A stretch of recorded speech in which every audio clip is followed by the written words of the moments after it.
I'm a fitness instructor back in Greece. Oh, great. Yeah. You have an amazing job. Yeah. I am a Maasai. I come from a Maasai tribe.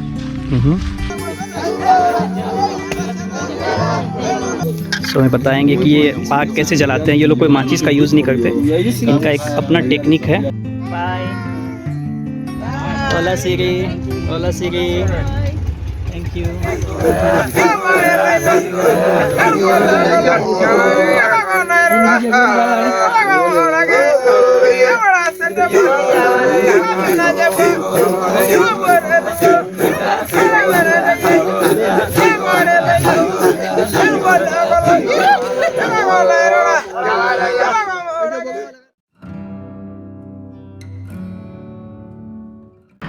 Good morning guys. आज है 25 फरवरी और मैं हूँ Nairobi city में। रात में मैं यहाँ पे रुका था।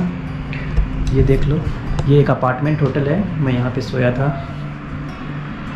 एक छोटा सा अपार्टमेंट है, सारी बेसिक फैसिलिटीज़ था। कॉफ़ी वॉफ़ी के लिए भी सब कुछ दिया हुआ है, और ये फ्रिज है, माइक्रोवेव है, और यहाँ पे खाना बनाने के लिए भी कुकिंग स्टव्स है। अपार्टमेंट होटल आप जानते हो, जिसमें कि आप अगर लॉन्ग टर्म के लिए रहना चाहते हो तो आपको ये बेसिक फैसिलिटी मिलती है। आप खाना वाना बना सकते हो, रह सकते हो। और उधर जो था मेरा टॉयलेट था, तो ये मुझे ये पड़ा था $22। और मैं कल रात में यहाँ आया था, मैं यहाँ पे रुका हूँ। और आज मैं नैरोबी सिटी का एक वॉकिंग टूर कर लेता हूँ, घूम लेता हूँ नैरोबी, देखता हूँ कैसा है शहर। और अभी मैं फ़िलहाल कोरोना टेस्ट देने के लिए जा रहा हूँ कोविड का, क्योंकि मुझे 27 को ट्रैवल करना है। तो आज 25 है। यहाँ पे रिजल्ट कितनी जल्दी आएगा कोई गारंटी नहीं है कि 24 घंटे में आ जाए, इसलिए मैं सोचता हूँ आज ही दे दूँ। तो बस यही तो मैं रुका था। कल शाम में मैं सफारी से वापस जो है मासाई मारा से, कल मुझे आते आते रात में 7 बज गया था। और मैंने एक दूसरा होटल बुक किया था और वहाँ मेरे साथ कुछ स्कैम हो गया booking.com से, वो मैं आपको बाद में बताता हूँ। पहले मैं जा रहा हूँ कोविड टेस्ट के लिए। तो गाइज, सी यू अराउंड।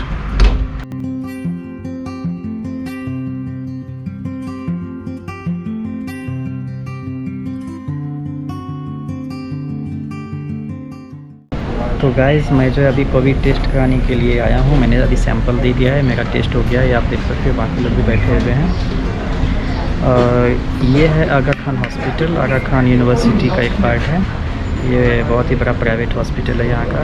और मुझे लगा 7500 सीलिंग, जो कि मुझे लग रहा है बहुत ही एक्सपेंसिव है कंपेयर टू इंडिया। मैंने अपना वीज़ा कार्ड से पे किया तो 5100 रुपीज़ काटा। और रिज़ल्ट जो है 24 to 48 आवर्स में आपको आएगा। गारंटी नहीं है कि आपको 24 आवर्स में रिजल्ट आ जाएगा। मैं परसों ट्रैवल कर रहा हूँ, इसीलिए मैंने आज सैंपल दे दिया ताकि कोई दिक्कत ना हो। रिज़ल्ट जो है ईमेल से मुझे आ जाएगा। और लोरीन जो है मुझसे मिलने आई है, आज वो मुझे सिटी घुमाएगी। लोरीन को आप जानते होंगे। Hello लोरीन। Hi. You look so upset. Why? It's because you've got me off guard. That day you were so active, today you are a little No, maybe it's because of the fatigue, but the day has been successful. We were here by around, what time was it? more 12? than 2 hours. Yeah, 12, but we've taken like 2 hours for the COVID test and procedures to be done. So we are done, so we'll be leaving Parklands to Westlands for lunch. Yeah, so she will show me Nairobi city today, and yeah, let's see. अगर कोई local है, अगर वो आपको city घुमा रहा है तो इससे अच्छा बेटर क्या हो सकता है। And then we have other plans also. Her friend will join and we are going to have party guys. So आगे का 2 दिन जो है बहुत ज़्यादा फन होने वाला है लोकल लोगों के साथ। और ट्रैवल कम होगा लेकिन फन एक्टिविटी ज़्यादा होगी। तो स्टे ट्यून, और चलते हैं, कुछ खाते हैं, फिर सिटी घूमते हैं।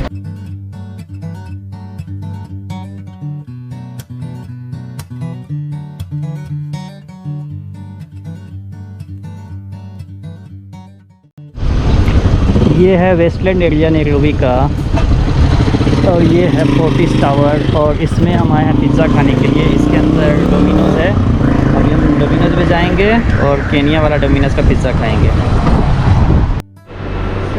तो अभी हम डोमिनोज़ के अंदर हैं।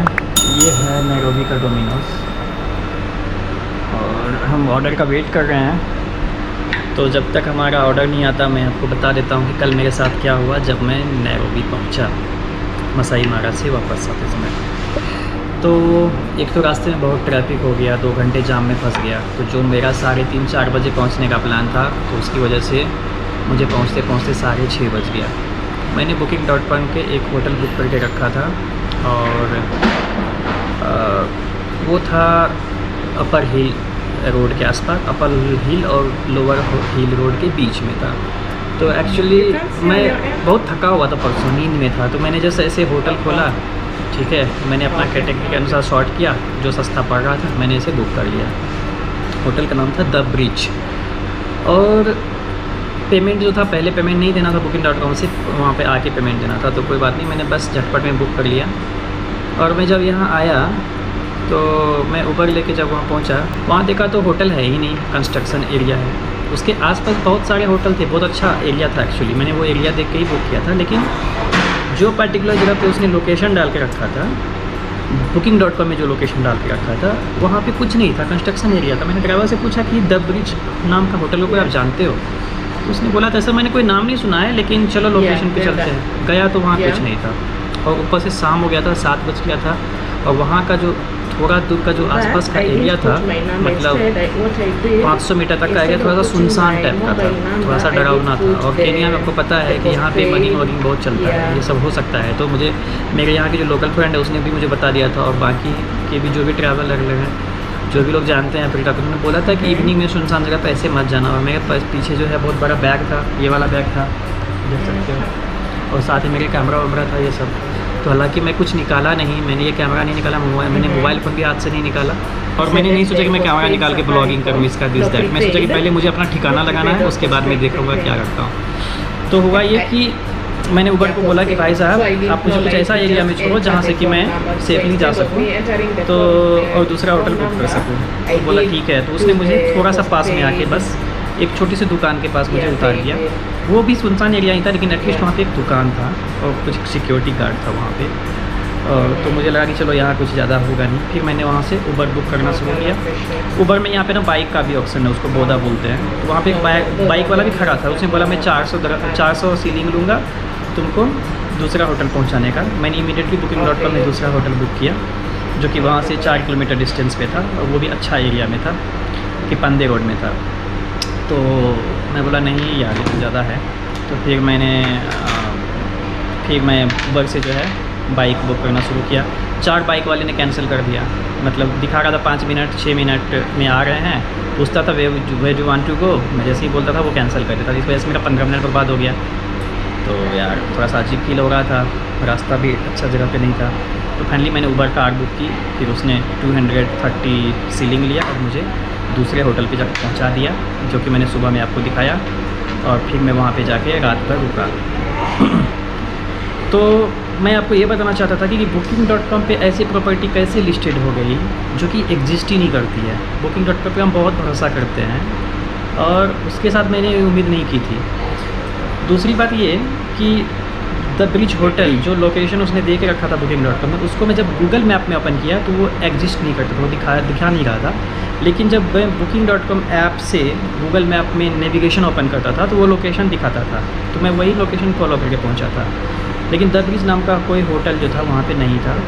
फिर बाद में मैं ऐप को ओपन किया, देखा बुकिंग होटल का थोड़ा रिव्यू देख लेता हूँ, कोई रिव्यू नहीं था। सॉरी, द ब्रिज होटल का कोई रिव्यू नहीं था, और उसमें सिर्फ एक फ़ोटो था। बहुत कुछ उसमें फैसिलिटी था, वही फ़ोटो देख के मैं बुक कर लिया था। स्विमिंग पूल था, मैं सोचा चिल करूँगा। तो ये थोड़ा संभाल कर आने वाली बात है। मैं इतने साल से 5 साल से यूज़ कर रहा हूँ booking.com, कभी मेरे साथ ऐसा नहीं हुआ, कहीं पे भी ऐसा नहीं हुआ। लेकिन यहाँ पे ये चीज़ देख के मुझे बहुत ही आश्चर्य लगा है। मैं बहुत बड़ा कंप्लेन करने वाला हूँ booking.com के साथ, और देखता हूँ क्या होता है। ऐसे में तो ट्रस्ट ही ख़त्म हो जाएगा। और मैं क्या बताऊँ, मैं उसका स्क्रीनशॉट अभी मोबाइल में नहीं ले सकता, क्योंकि ऐप में स्क्रीनशॉट होता नहीं है। मैं ना लैपटॉप पे खोल के आपको उस होटल का डिटेल्स जो है शेयर करूँगा। तो बस यही बताना था। अभी पिज़्ज़ा आता है, खाते हैं, और फिर लॉरेन के साथ जो है घूमते हैं, थोड़ा सा नैरोबी सिटी देख लेते हैं कैसा है। ये पिज़्ज़ा आ गया है हमारा डोमिनोज़ का। इसमें मशरूम है, चिकन है और पाइनएप्पल है। और मैंने ग्रिल चिकन वाला किया था। टेस्ट जो है अच्छा है, जैसा हमारे इंडिया में होता है वैसा ही है, थोड़ा सा डिफरेंट है। और हमारे इंडिया में जो आपको ऑर्गेनिक और चिली का जो स्प्रिंकल मिलता है वो यहाँ नहीं मिला है। बस प्राइस वाइज सेम है ऑलमोस्ट 550 KSH मुझे लगा, जो कि इंडिया में 350 के आसपास होता है। मीडियम साइज़ पिज़्ज़ा है और ये 100, तो मैं कहूँगा कि ऑलमोस्ट प्राइस सेम है। तो बस पिज़्ज़ा का ये है नैरोबी का वेस्टलैंड, और पिज़्ज़ा खाने के बाद जो है हम थोड़ा सिटी का चक्कर लगा रहे हैं। Lauren, so what is special about Westlands? There's not much special about Westlands. Westlands is just many businesses are in Westlands, and many eating joints and many, what is it called, drinking joints. Okay. Yeah, and also it's kinda a high end for most people. Most people settle here in Westlands also. But Most people settle here. yeah, the Indians. Indians. Yeah, Indians. Okay okay. ये हमारे KFC uncle इधर भी हैं, और Domino's में तो अभी हमने खाया है। सेल का petrol pump. And what is that tower? That is PwC, PricewaterhouseCoopers building. Okay. Yeah, the is a- PwC, right? Yeah, right. PwC. And Oracle. Yeah, Oracle. You know these are IT companies. Yeah, yeah, exactly.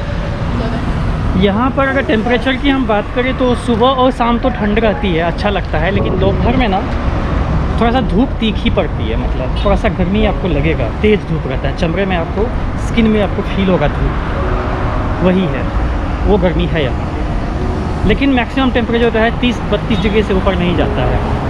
तो Kenya का climate overall हम इसको अच्छा मानेंगे, अच्छा माना जाएगा इसको। अगर आप घर के अंदर हो तो आपको गर्मी, मैंने किसी के घर में भी फ़ैन या एसी नहीं देखा, ना कि होटल में भी फ़ैन और एसी नहीं था।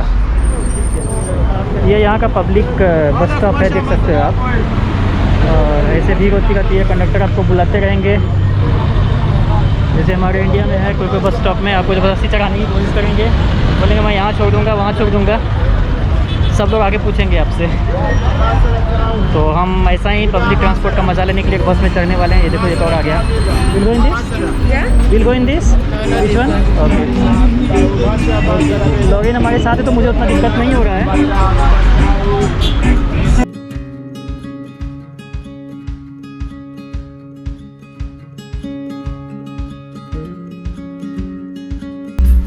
ये अंदर का माहौल है, गाना वाना बज रहा है। यहाँ का भी कंडक्टर वाला सिस्टम वैसा ही है, देख लो। This one which is cylindrical, that is Kenya International, Yeah? Kenya International Commercial Conference Center. Conference Center. So that one, I know they close at 5 and they can allow you to go in and see how it looks Okay. till the helipad area. Oh, that top is helipad. Yes. Okay. So Let me about KICC, I just want to say that this is very important building of Kenya. We can move क्योंकि there. We can यहाँ move. पे जो भी बहुत बड़े बड़े conference होते हैं, जो भी पॉलिटिकल मीटिंग्स होती है बहुत सालों से, 30-40 साल से, तो यही बिल्डिंग में होती है। This is very important place. And once upon a time it was the tallest building, right? Yeah, it was the tallest building. Now which, so this one is Hilton. Yeah, Hilton Hotel. Okay, this is also very very tall. Yeah. Yeah, that is Hilton Hotel. Okay. Then this one, this other side is Uh-huh. Kencom, Kenya Communication Okay. Building. So those are the landmarks. And where if you want to meet someone and maybe you're not familiar with the city, you just tell someone you're in Kencom. So Yeah. that is Kencom, which is opposite Hilton Hotel. So guys, Nairobi जो है Africa का one of the most advance city है। ये top 3-4 advance city में Nairobi जो है top पे आता है, और यहाँ भी बहुत कुछ ही अच्छा है, जैसे कि ट्रांसपोर्ट सिस्टम अच्छा है, रोड अच्छा है, कहीं कहीं नैरो रोड है लेकिन फुटपाथ भी बने हुए हैं, सब कुछ मतलब ओवरऑल है। जैसे इंडिया का एक मिड लेवल सिटी जैसे बोलते हैं कि न्यू दिल्ली जैसा एडवांस तो नहीं कहें, लेकिन हाँ उससे थोड़ा सा नीचे अगर आते हो मिड लेवल सिटी में तो उस तरह से है। तो अफ्रीका सिर्फ जंगल नहीं है, गांव नहीं है, यहाँ भी अच्छा हाई क्लास सिटी है, यहाँ भी अच्छे अच्छे रेस्टोरेंट हैं, बड़े बड़े होटल्स हैं, सब कुछ है यहाँ पे, तो अच्छा लग रहा है। यहाँ का थोड़ा सा माहौल भी अच्छा है। And this is Kenya National Archives. So what is Lowreen inside it? In the Kenya National Archives, it has entirely and everything to nothing to everything about Kenya that has Okay. been kept for future references. All right. It Yeah. might be documents, or it Yeah, might be some books, it some might books. be history, it might Okay. be artifacts. Yeah, that is Alright. what is in the Kenya National Archives. And also books to read about Kenya. All right. Yeah. So this is a central place where हमने अभी एक round लगाया उधर से, हम उधर बस से उतरे थे, मुझे बता रहा था बहुत भीड़ है, स्ट्रीट शॉपिंग है और वही है। और इधर से देखो सारा बस उधर से आके इधर से पासों के इस तरफ से जाता है। और ये मेन एरिया है और यहाँ पे एक छोटा सा ऐसे बैठने के लिए जगह बना हुआ है, ऐसे बेंच की तरह सभी लोग बैठे हुए हैं। तो हर एक शहर में ऐसा होता है, आपको पता ही होगा। हमारे शहर में भी, पटना में भी गांधी मैदान है, दिल्ली में भी है। तो कोई भी शहर में ये एक ऐसा जगह होता है जहाँ लोग नए होते हैं या जिसको थोड़ा सा ब्रेक लेना होता है, कोई इंटरव्यू देने के लिए आया, कोई नौकरी खोजने के लिए आया और कोई किसी से मिलना चाहता है, तो ऐसे बैठा हुआ ये उसी तरह का जगह है। और यहाँ देखो, यहाँ भी खजूर का पेड़ है, डेट्स का, दुबई की तरह। तो ये था हमारा ओवरऑल नैरोबी सिटी का टूर। अब जो है हम यहाँ से निकलते हैं। ओके गाइस, तो अब नैरोबी सिटी के बारे में आज इतना ही। और अब देखिए कल का क्या प्लान होता है। और मैं फिर कल शायद हम एक छोटा सा टाउन थीका जाएंगे जहाँ लॉरीन रहती है, और वो मुझे एक वाटरफॉल पे ले जाएगी। तो हम वहाँ के जाते हैं तो आपको वो नज़ारा भी दिखाएंगे। तो अभी के लिए good bye and take care.